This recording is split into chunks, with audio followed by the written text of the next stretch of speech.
Welcome, football fans, far and wide, to another edition of IDP Plus Injury Pod. That is right, folks. I'm your host, Sebastian Firon, a.k.a. the DGen Doc here, and we're talking football. That's right, we are talking the National Football League. It is never too early to talk football. We just had the draft, about a week, 2 weeks ago. Season's going to be here before we know it. We got OTAs starting soon. I mean, hey, football season is basically here. So it's the perfect time to get started. I know you're itching to talk about the NFL, talk about whether it's IDP, normal fantasy, dynasty stuff, whatever it may be. I know you're itching to talk football because I am too. Listen, I mean, we had just broke the NFL draft attendance record for over 700,000 people over in Detroit. That was awesome to see. And it just means, look, people are excited for football. Football is king. Football is the sport that we all love so much. So why not? Let's talk football. Jeez. All right. Getting through there. So guys, this is an NFL offseason update series. So at this point, this is episode 6. So we're getting close to being done here. The entire AFC is now done. We did an NFC South episode last week, and today, episode 6, as you can probably already tell from the title, it is going to be the big bad NFC West. That is right. So for those of you who are new, maybe this is your first time checking in, because it really doesn't matter what order you go in. I am your host. I am Sebastian Firon, a.k.a. the DGen Doc. Quick flash of the credentials that I know you probably do not care about. But if you have any interest in finding out my background, I'm a physical therapist for the United States Army, strength and conditioning, rehab. That's kind of my jam, what I've been studying pretty much my whole life. So I went into a little bit more detail about all those nerdy credentials. If you have any interest, that's in the intro episode. So that is episode 1, where we talked and opened it up with the AFC East. So if you have any interest in there, go ahead and check that out. But I know most of you do not, so I'm not going to bore you. I said I'd only do it one time. I'm only doing it one time. But let's go ahead and just dive right into it, folks. I'm jacked up to talk the NFC West here. So we got 8 guys we're going to be talking about. And the way this works, so listen, there's a lot of big injuries that are going to affect the 2024 NFL season. A lot of guys who either ended the year on IR, who got hurt in the last game, who have some type of injury question marks coming in to this 2024 season. So with so many injuries, best way to break it down is just go right by division. So with this episode, we're going to go ahead and do what I like to do, and that's frame it by talking about the injury first. We have quite a few injuries where there's multiple players. So we'll talk about the injury first. We'll kind of get into the, what is the injury, recovery timeline, re-injury rates, things like that. And then we'll break it down by each player specific situation, right? So, depending on how the injury breakdowns go, sometimes I'll do that. Sometimes I'll go by team if it's a lot of onesies and twosies. But today we definitely have our big 2. So we're going to go ahead and start with the injury. So let's go ahead and start first with an Achilles tendon tear. That's right, an Achilles tear. That is what we have up first on the docket. 3 guys in the NFC West. Well, okay, a little bit of a caveat. 2 guys, but I had to rope some guy in here because he got signed to a team after I did his episode. So I'll get into that. It's JK Dobbins. Yes, I completely understand. JK Dobbins is not in the NFC West. He's in the AFC West with the Chargers. Him and the Gus Bus reunite over with Harbaugh out there. But I had to throw him in here. He's a big enough name. He's a free agent. I would definitely want to talk to about him. So, hey, already the AFC. So let me just throw him into the NFC West. But let's talk about Achilles tendon. So your Achilles tendon, a tendon is what attaches a muscle to a bone. So in this case, your Achilles tendon attaches your calf muscle to your bone there, to your calcaneus or your heel bone, as you can see on the picture on the far left. So you have 2 calf muscles. You have your gastroc and your soleus. Soleus kind of sits deeper underneath that. Both connect to the Achilles tendon. So in this case, what really happens is your calf muscle is kind of allows for that explosive power in your lower leg, right? So it allows you to kind of be able to jump. I mean, really, and it allows you to push off of the ground, right? When it's fully torn, you really have like no control. It's kind of just sitting limp there. You're just not able to do much. So obviously can't play football. But when we talk about what it requires a surgery to go ahead and put that back together. That's where we call our orthopedic surgeon friends. Unfortunately, I wish you could just rehab with me in physical therapy and we could just get you better like Wolverine, but that is not how that works. So it's definitely one of those Humpty Dumptys. Got to put you back together. So typically about a 10 to 12 month recovery time now. Now, when I say recovery timeline, I'm not talking about when that tendon is fully healed. I'm talking about when that athlete is ready to get back to the sport, right? When am I expecting this guy to actually be able to play the game of football? Typically, return to play window. It's that 10 to 12 months, around 11 months is typically what we see with players. Obviously, can be a little bit shifted to the left and right depending on a specific situation. So this first guy up here, and we typically will see a dip in performance that first year after injury, especially with our running backs and wide receivers, our skill guys. You see it more. So, but the nice part is long term after this immediate season, there is not as much effects. However, the immediate season after, you usually will see a dip in performance there. So let's kick it off with the first guy, and that is what I think. I mean, obviously, all these are big injuries, all of these are unfortunate, but this one was just brutal, brutal, brutal, brutal, brutal. And that is Mr. Dre Greenlaw. Like, man, can you imagine you work your ass off for the entire season? You finally get to the Super Bowl, you get to the pinnacle. You're trying to cement your place in NFL glory to be a legend and Super Bowl winner for your team. And really, Dre Greenlaw, you got to love the intensity he plays with, but it kind of came back to bite him here. He injured himself not even on a play. I mean, this happened in the Super Bowl. I'm sure you guys are all tracking this. You all remember, but it was not even during a play. It was when the team was preparing to run onto the field. He was psyching himself up, getting himself ready to go. I think this was second quarter, maybe third quarter, but fairly early on in the game. And yeah, he tried to jump, and how that Achilles tendon ruptures can happen is it's kind of like that quick action when you're trying to quickly pivot or jump, and that calf really just pops, right? There's a lot of different kind of theories as far as was it regenerative thing, is it just a freak accident thing? It's kind of hard to tell. It's a lot more theoretical there. Depending on who you ask, you'll probably get a different answer, but we know that he tore his Achilles, and unfortunately, as great as it is to make the Super Bowl, it is the absolute worst time to have a major injury when we're talking about the next season, right? He's only going to have 7 months until week 1 of the 2024 season. Again, 10 months is usually like best case, typically closer to 11. So there's a good chance that Dre Greenlaw is going to miss almost the entire 2024 NFL season. He's definitely going to be starting on the pup. He's definitely going to be out for the first half of the season, but there's a legitimate chance that we're not going to see Dre Greenlaw. I mean, maybe if they make another, deep playoff run, which that team is definitely very capable of. But as far as something like IDP fantasy, is definitely not somebody you want to really be targeting for this season.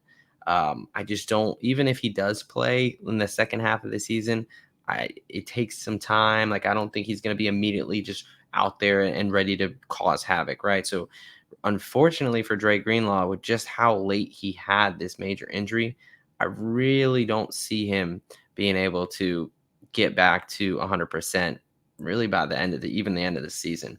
Again, maybe a deep playoff run, best case scenario, and he can kind of put it together, has some time, till that point where if they do make it to another Super Bowl, it's close to a year out. Sure, then you can potentially tell me that he's going to do something. But up until that point, man, it's very, very hard to believe that Dre Greenlaw is going to be a very big producer, because I don't think he's going to be on the field for this season. So very unfortunate for Dre Greenlaw. Love the way he plays. Great linebacker, great cover guy. But unfortunately, that intensity kind of came to bite him a little bit in the Super Bowl. All right, now we're talking about Mr. Odd Guy Out, a guy who really doesn't fit because he's not actually in the NFC West. But again, he was a free agent. I don't know where he was going to go, so I kind of left him out. Figured I'd throw him in here for the other side of the conference. But this is now Chargers running back JK Dobbins. He also had an Achilles tear, so really, he's a guy who coming out of, I'm not gonna say it. I'm just gonna say coming out of that university, that Ohio State University. Um, he had a lot of promise. I mean, obviously he was a great prospect. He had a great rookie year in 2020. But he's just been plagued by injuries. I mean, he's played 9 games in the last 3 seasons. 2021, he had that brutal knee injury. It was, not just ACL, I believe MCL, PCL as well. Back in 2021, right before the season, he missed that entire season, and he missed the first half of the 2022 season. There's all those pictures of his, like, basically looked like a bionic knee, looked like he had something stuck in his knee because it took multiple surgeries, and that can happen. When you have multiple ligament injuries, that unfortunately can be a thing. But he was coming back. He played near the end of 2022. He was supposed to be healthy and good to go coming into 2023. And unfortunately, week 1 against the Houston Texans, yeah, he tore his Achilles on a really unassuming play. It was a very interesting play that it kind of happened on, that not really would not something you would really expect. But yeah, I mean, hey, it definitely happened. Only good thing about him tearing his Achilles week 1 is that he has almost a full year until week 1 of the 2024 season to be able to be ready to play. Now, for that purpose, for the Achilles tear, if it was in isolation, if we were in a vacuum, 12 months is good, right? That's about all you can ask for as far as having some recovery time there. So, I do think he'll be active and ready to go for the season. It's just hard to trust, to really, and I guess again, a lot of this stuff is, where are you getting this guy at? What's his ADP value? Like what's the market telling you, right?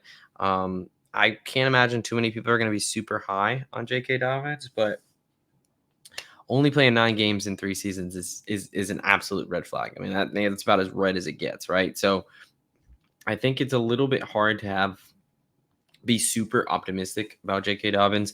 I think, you can be a little cautiously optimistic for this injury in particular. Like, having 12 months on Achilles tear is good. However, most guys come in that first season off Achilles tear, especially your running backs and wide receivers, they do see a performance dip, right? So it's, again, I can't imagine being super high on JK Dobbins this year. Now, if you're going to get him for free, basically, or you're not really wasting any capital, you get him in a late round, or maybe he doesn't even go drafted, depending on how it's shaping up, right? But we don't know how that Chargers backfield is going to look like with him and Gus Edwards. I mean, I guess we saw it in Baltimore, and Dobbins was the lead guy, but Gus Bus is a little bit more dependable as far as staying healthy. I think Dobbins definitely gives you a higher upside, but you do get that risk there with that injury history. That's pretty concerning. So I'm not super high, unfortunately, on Dobbins this year. We'll see how he looks in training camps. We'll see how he looks in preseason. It's just 9 games in the last 3 seasons. That is not good for running. I mean, that's not good for anybody, but especially a running back that's had 2 major injuries. Yeah, I think I'm good. I can hold off on that one. All right, moving over to another defender and going to the Los Angeles Rams here. New addition to the Los Angeles Rams, Mr. Tre'Davious White, former Buffalo Bill cornerback, who's another guy who's just got all the talent in the world and just can't stay on the damn field. He's played 10 games in the last 2 seasons. He started his career pretty healthy, nothing too crazy. And then, he had that ACL tear, not last season, but the season before. And as he was coming back from that this season, he unfortunately tore his Achilles. And you could just tell, like, it's just so brutal to watch guys, like, because they'll typically, if it's a big enough injury, like something, especially like an Achilles, I mean, you feel like, patients say it feels like, it was almost like you got shot in the back of the leg, or it's just like this audible pop, and like you just know, right? When you're talking about something like a tendon tearing, like it doesn't take a rocket scientist to really figure it out, right? It's pretty immediate right away. But yeah, pictures like this always kind of get me because it's just like there's just so much emotion there, right? There's just someone who this is their livelihood. This is what they love to do, and at the moment, they're kind of at the bottom of down in the dumps, right? At the bottom of the barrel. It's just like, damn, like the game they love kind of being taken away from them, at least for the immediate future.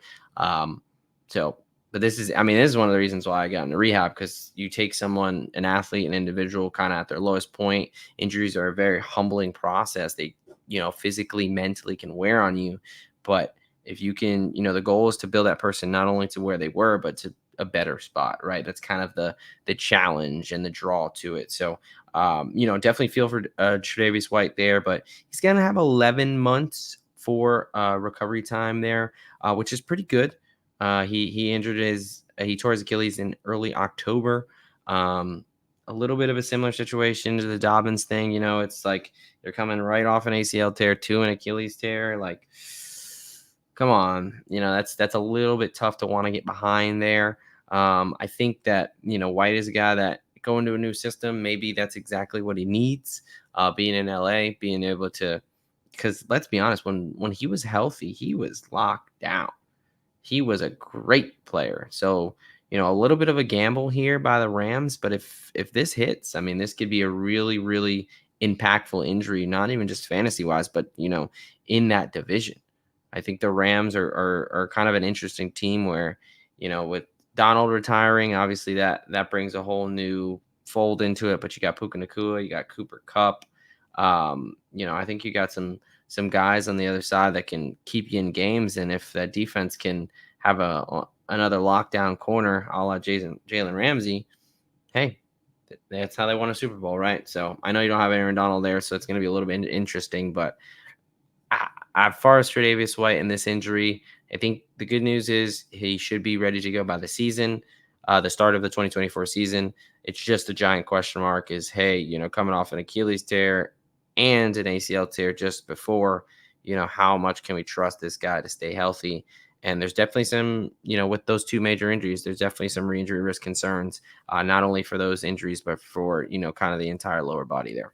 So both, J.K. Dobbins and Tre'Davious White, it's a similar sentiment of they should be ready for this season. It's just how much can you trust them to stay healthy and produce coming off two back-to-back major injuries, right? Typically not somebody I want to bet on, but it's something where, hey, if you're going to get them for free, there's not a lot of risk associated with it. They have shown that they are good enough talents that, if they are able to stay healthy, you might be able to get a steal there. So kind of depending on the situation, not something I'm trying to really waste a lot of draft capital on. But if they're free, potentially somebody who we'll look how they look in the preseason, offseason, and kind of as it gets closer to the season.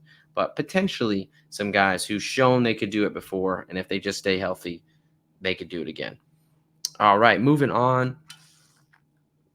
We're not going to be moving up the chain here, going from the ankle, and we're going up to the knee. Talking about an ACL tear. I know I was just talking about some ACL tears with these guys previously because they were coming off some ACL tears before they tore these Achilles. Now, your ACL, your anterior cruciate ligament, it is right there in the middle. It's the guy that's cut in half. I know it's a little small, but it's that white guy in the middle cut in half.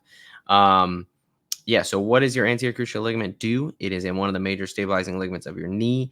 It prevents that tibia from translating onto the femur, basically your shin from like shooting out, especially when you're decelerating, things like that. It's just a big stability piece, especially dynamically while we're moving, cutting, deceleration, things like that. That's why those things typically take a while to come back, because it's getting that knee to not only trust that, but those movement patterns to kind of reset after.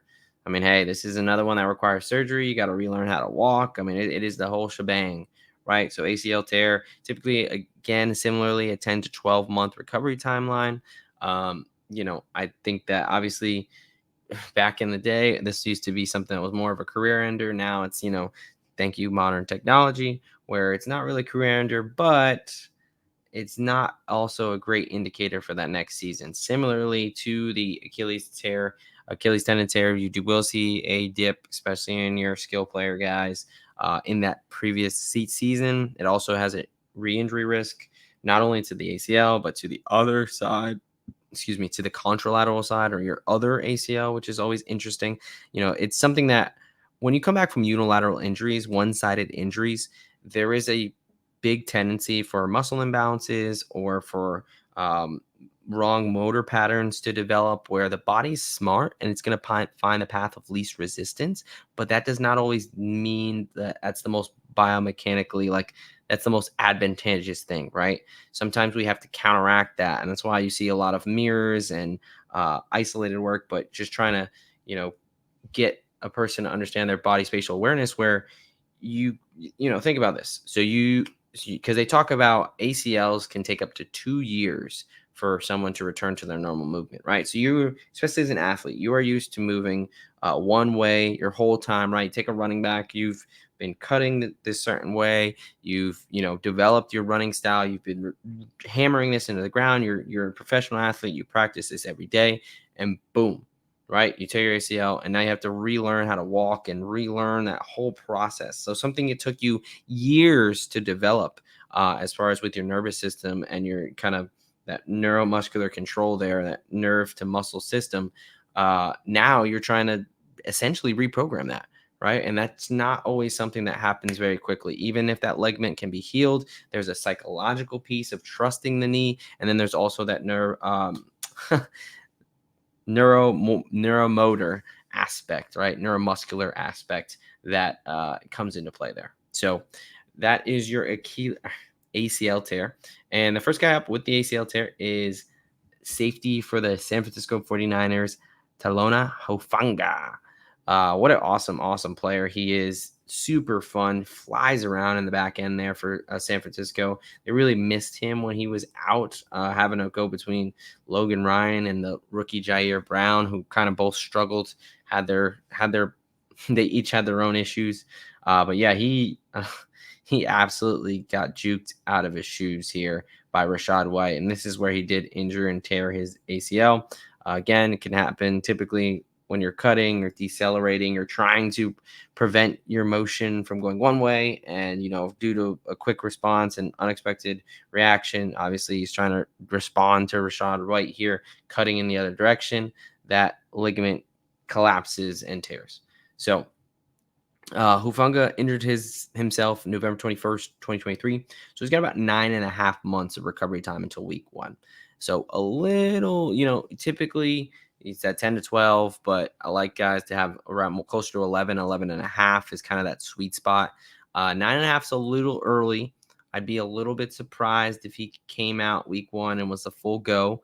I'd say either he plays with a limitation or he's sits out those first couple weeks there, but again, 9.5 is pretty close. You don't typically want to go before 9, so there's significant injury risks increases when you return before 9 months, so he wouldn't be in that threshold with the 9.5. So it's not the craziest thing in the world to think he could be ready for week 1. I just think that it's going to take some time for him to get back. So even if he is out there, do not expect him to be the Hufanga that he was, right before the injury. I think it'll probably take him a couple weeks, potentially by weeks 5 to 6. That's when you can really see him come into form. There's a chance that he can start looking like his old self. But again, some guys, it could take up to 2 years to really get back to that motion. You see a lot with the running backs. Obviously as a Giants fan, I have the Saquon Barkley thing in my head where he looked like the best to do it really since Barry Sanders. And then he went from being that elusive, athletic freak to somebody who looks like they're stuck in the mud. So these can be pretty brutal injuries. For Hufanga, he's got a chance to be ready for the start of the season. I think it might be a little bit of a stretch. I would expect him to either be limited or potentially, miss the first couple weeks. But then by weeks 5 or 6, I would expect him to start getting back to the start and roll and getting back those reps. Maybe not at the same level, but starting to make some of those plays where he can look like his old self. All right, folks, we are right close to that halfway point in the show. And you know what that means? I get to tell you about some of our awesome sponsors here at IDP Plus. First, I get to invite you to our draft night out. That is right. I know you don't, but just in case you needed another reason to head out to Canton, Ohio for the Fantasy Football Expo in August, we have one. Come join us on Saturday, August 10th at the Brew Kettle next to the Pro Football Hall of Fame for a drafting extravaganza. And for the first time ever, IDP Plus is hosting an IDP League. Be a part of history. Check out the link in the show description and get signed up today. That is right, folks. Yeah, definitely join us out there. I'm pretty excited. All things, if all things go as planned, I should be out there for my first Fantasy Football Expo out there in Canton, Ohio. Would be pretty stoked for that, to be able to check out the Pro Football Hall of Fame. I know there's a bunch of great guys and gals that go out there, and I've heard really, really good things about that event. So definitely encourage you guys to come out, hang out with us over there. And then, yeah, draft with us. Show people what IDP is all about and building that defensive community there. Other thing is Trophy Smack. That's right. It is getting close to draft season if it's not already here, folks. You want to get ahead of the game now with Trophy Smack's gorgeous draft boards, complete with player stickers so deep you probably don't need them all. And for the first time, Trophy Smack has an IDP expansion pack for all of us defensive nerds. That is right. Check out the link in the show notes to get yours today. So you'll link that for your Trophy Smack. And then obviously also the IDP draft night out. And the last thing I want to tell you about is our partnership with Expedia. It's getting close to summertime there. So hopefully getting some vacations planned, but everybody loves going on vacation. Nobody loves planning for it. I don't want to be clicking through a billion tabs trying to find the best deals. That's why Expedia is so nice, because it's all in one place, right? You got Mother's Day on the horizon, so maybe you want to make it special for your mom. You can get 10% or more off at over 100,000 hotels worldwide and 30% off when booking a flight today. So the way it works is we will put our affiliate link in the show notes, and since you are a fan of us, you will get special access to all of those unique discounts and offers there. So of course at IDP Plus, we are just trying to help you out, save you some money, and then on the other side, hopefully win you some money. All right, folks, let's go ahead and get back to talking about, so we were talking about ACLs, and I got another guy who's coming into the season with an ACL, coming off an ACL tear. He's also got an MCL tear, so a multi-ligament injury here. So ACL, again, is that pinkish ligament now in the front, and then your MCL is over on the right side of the screen there. It's inside of the lead, your medial collateral ligament. So both of them are stabilizing ligaments. MCL is not, if you tore that, the recovery timeline for the MCL is 4 to 6 weeks, way less compared to your ACL. But when you do start to have these multi-ligament injuries, like Rams tight end Tyler Higbee did, it does start to lengthen that window a little bit. It's not typically, research shows that it takes somebody longer to come back from multi-ligament injury, which is the case with Tyler Higbee, than an isolated just an ACL tear. And that makes sense. You got more things damaged, more things you have to rehab, come back from, longer recovery time. I think that logically kind of checks out. But yeah, so he's got the ACL and the MCL. He also had a very late injury because he injured it in the playoffs. You see here, I believe it's Kirby Joseph that takes out his knee here. It's very brutal hit. I mean, I kind of feel for the defenders because, like, if you hit him, anywhere above the 8 and the 9, that's a penalty. You don't want to, he's a bigger guy. I'm not sure if you want to just square him up there. So I'm not saying that I advise and I like defenders going for the knee, but I do kind of understand Kirby Joseph's position here as far as, like, what are these guys supposed to do, right? So I hate the hit as far as just how dangerous they are, but in this situation, I kind of understand. I don't think Kirby Joseph was trying to be dirty here. I think he just didn't want to get a penalty, and he didn't want him to catch the ball, right? So anyway, Higbee injured himself 14th of June, 14th of January of this year, and so he's got about 8 months of recovery time until week 1. Again, said it already before. 9 months is a big no-go for me, for most people, because of those significant injury risks. So typically close to that 10 and a half, 11 and a half timeline. So he's going to miss some time. I think it's you never want to guarantee some of these things, because you could have a unicorn like Adrian Peterson. But I would say that is very likely that Tyler Higbee starts on the PUP this season. I think McVay's already talked about that, and that's kind of the expectation.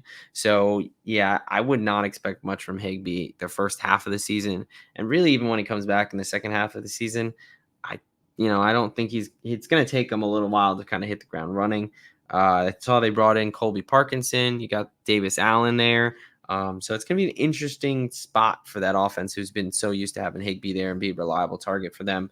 I think in order for that offense to be effective, they do need a solid tight end target. So whether it's Colby Parkinson or Davis Allen, I mean, you got some opportunity there. If either of those guys can step up, it'd be a nice little fantasy spot there. But for Higbee, unfortunately, I think he starts the year on the PUP, doesn't really come back until the midway point in the season. Kind of takes a few games to be able to even really get going. Maybe it's a situation he's a late waiver wire pickup and he gets into a groove and can potentially help you out in a jam, because tight ends can be a crapshoot in fantasy anyway.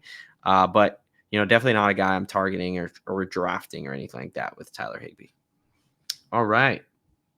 Now we're going to move over we got 3 more injuries and we got 3 more players. So we're going back to our onesies and our twosies here. And we're going to talk about a pec tear. That is right. It is an injury we've talked about before on this podcast.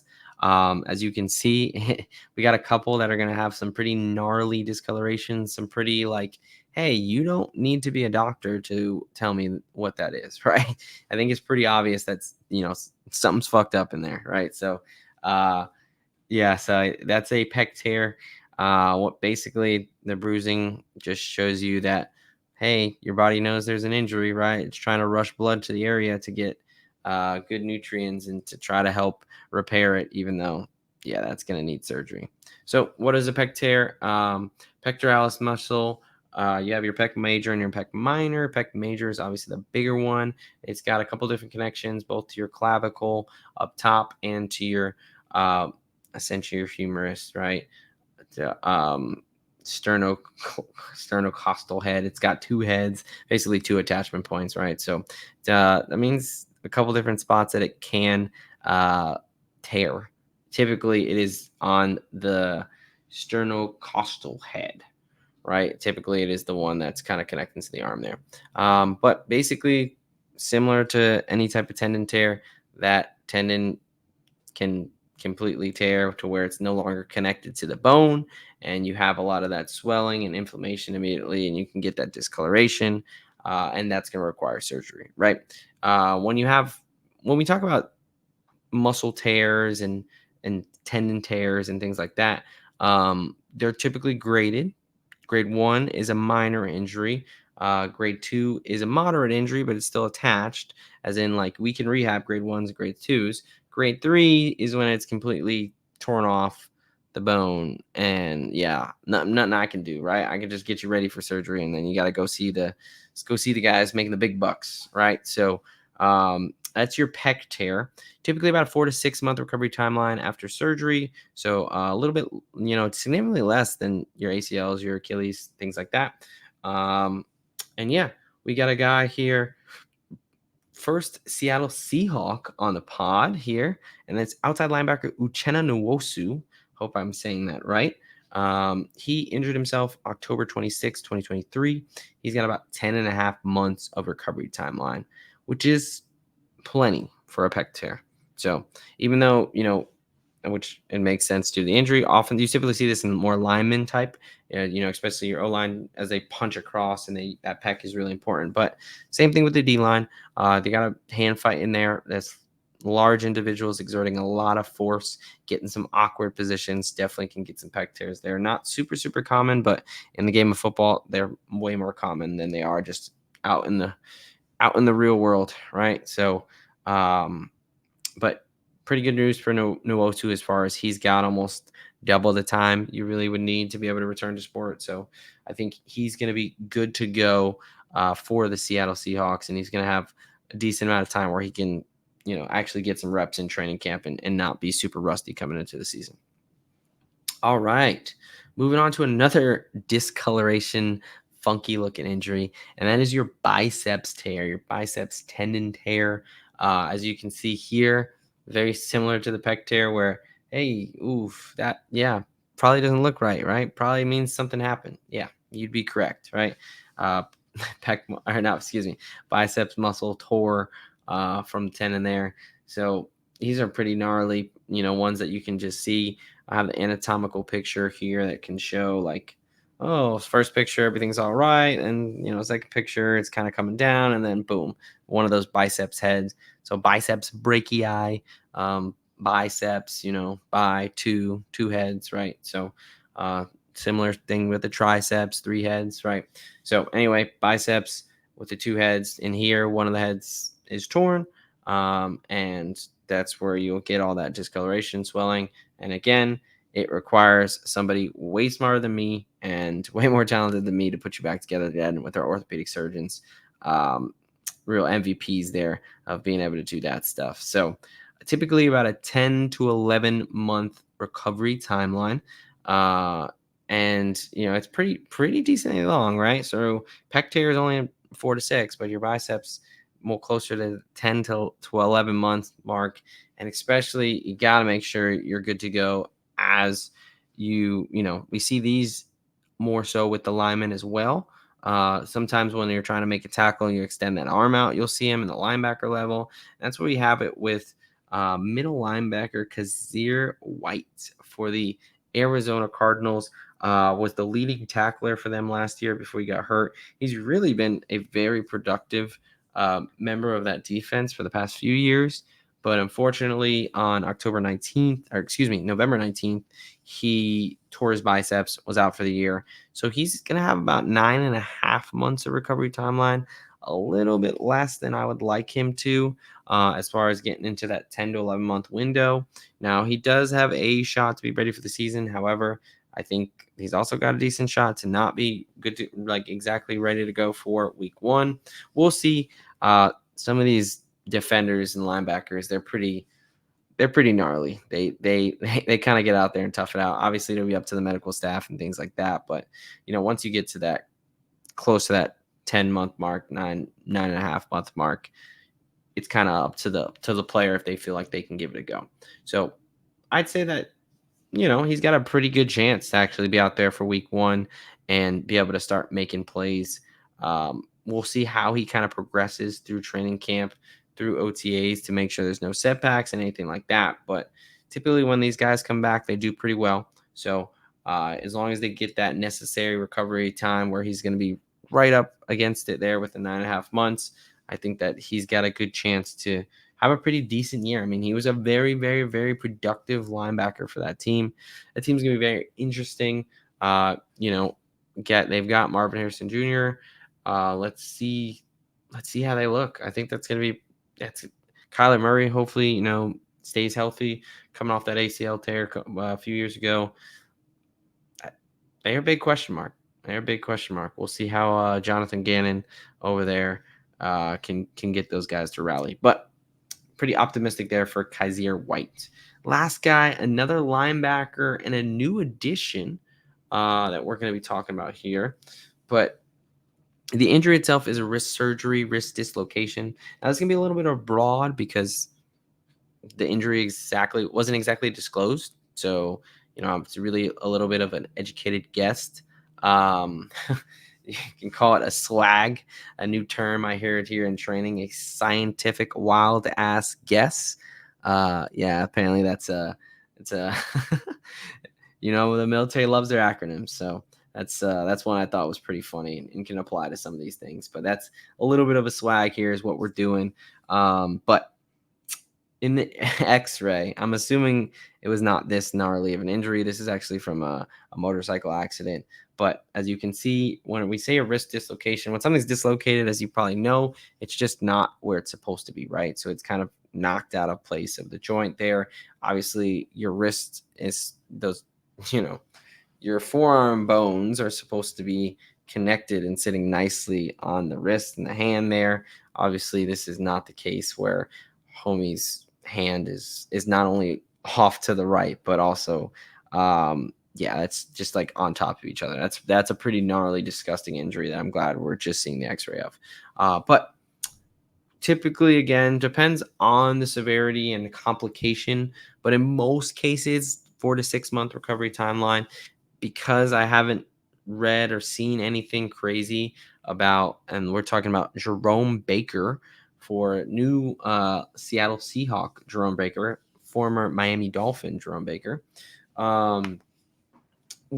Typically when something is either too very complicated or it's a very severe dislocation where the timeline and the surgery would need to, repair more, so the recovery timeline is going to extend out, you kind of hear about that pretty soon after the surgery. Haven't heard anything in that case for Baker. Now he did get cut from Miami, really kind of a cap casualty, but they said for a failed physical, which obviously if he's still like rehabbing, that kind of makes sense. So I'm not sure if that was just more gamesmanship or what that's all about, but kind of messed up there for guys who've been with the organization for a while. But kind of nature of the business, nature of the beast there. But he injured himself right before the playoffs against the Buffalo Bills, that last week game, really, on the 7th of January. And he's got 8 months of recovery timeline. So again, as long as it wasn't anything super complex or severe or just a crazy dislocation, which I think we would have heard of by now, Baker should be trending and on track to play starting week 1 for the Seattle Seahawks there. Believe they brought him over to be a starter. So we'll see, obviously, training camp and all those things will decide. But Jerome Baker should be set up in a new city, a passionate city, where they're going to be packing Lumen Field, which is a really nice field if you have not been. I was able to go to a Steelers with the wife, support the wife's team, a Steelers Seahawks game that was actually really, Mason Rudolph was wheeling and dealing, but that's a really nice environment. Not quite as loud as I thought, but again, Steelers fans travel, so they did say that it wasn't going to be as loud as it can be because there was a decent amount of Steelers fans there, but that's a nice stadium out there in Lumen Field. And I think Jerome Baker's going to fit well in that defense. He's been a very productive member of the Miami Dolphins. And now he goes over to Seattle to try to help shore up that linebacker room. All right, folks, we did it. 6 episodes down. We have went through the AFC East, the AFC North, the AFC South, the AFC West. Last week was the NFC South, and now the NFC West. 6 divisions down, 2 to go. Of course, no surprise, I'm leaving the NFC East for the last week because we're going to go out with a bang and have a party, and might get a little spicy there for that one because, listen, I'm a football fan. I don't like the Cowboys. I definitely don't like the Eagles, and the Commanders are so irrelevant. They don't even know what name to call them, right? So, but that'll be fun. So that means next week we'll go ahead and tackle the NFC North there, and some of those new faces and stuff like that. But for now, we just broke down all the biggest injuries of the NFC West, the biggest injuries that are going to affect this division for the 2024 season. So if there's a guy on here that you want to know more about, or somebody that I didn't mention that you want to know about, please just go ahead and comment. Also, like, subscribe if you learned something new, you enjoyed talking ball, or you made it to this part of the episode, right? Because if you made it to this part of the episode, you're absolutely a trooper. So I appreciate you. I appreciate your love for football. That allows me to talk football pretty much year round, because if it wasn't for crazy folks like you, I wouldn't be able to be crazy as well. So, hey guys, I hope you enjoyed the show. I hope you enjoyed the episode. And yeah, that's it. Let's just wrap this up. All right. So, as always, folks, I appreciate you hanging out with me. And until next time, Doc, out of here.